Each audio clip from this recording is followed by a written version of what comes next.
So yun mga lods, nandito nga pala kami ngayon sa Biak Bato.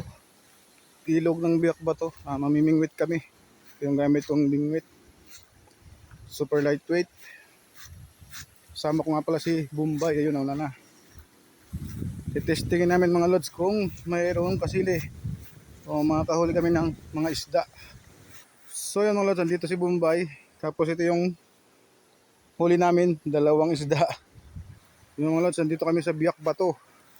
Sa Barangay Ulandia, Barcelona, Sorsogon. So yun mga lods, nagsipat na ako mga lods. Yun o. Oh. Haruan. Oh, meron na isang haruan. Uy, buhay pa. Layo pa mga lods. Yun o, 1-0. Woo! Lumipat nga pala kami mga lods ng pwesto dahil wala kami nahuli dun sa kabilang dam.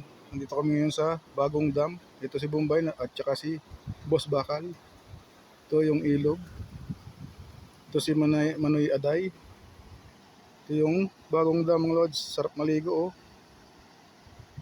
Magandang buhay mga lods. So yan mga lods, pauwi na kami ni Bombay. Ito yung aming nakuha. Isang snake turtle, isang maliit na haruan o dalag, tapos yung mga gimo.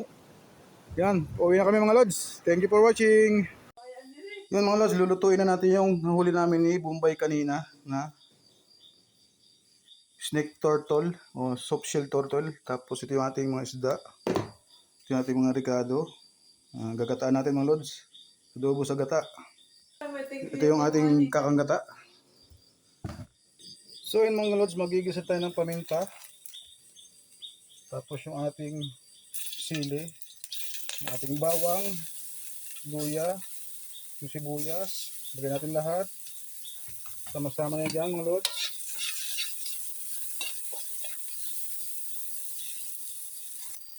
Ilagay natin mga lods yung ating snake turtle. Yung ating soft shell turtle. Gisa muna natin mga lods. Yung bango. Lagyan natin ng tak. Hajinomoto. Lagyan na natin ng toyo mga lods. Yung toyo ni misis mo. Lagyan natin dito. Para maubos na. Malambot na mga lods. Lagyan natin siya ng suka. Kunti lang. Ilagay na rin natin mga lods yung ating kakanggata.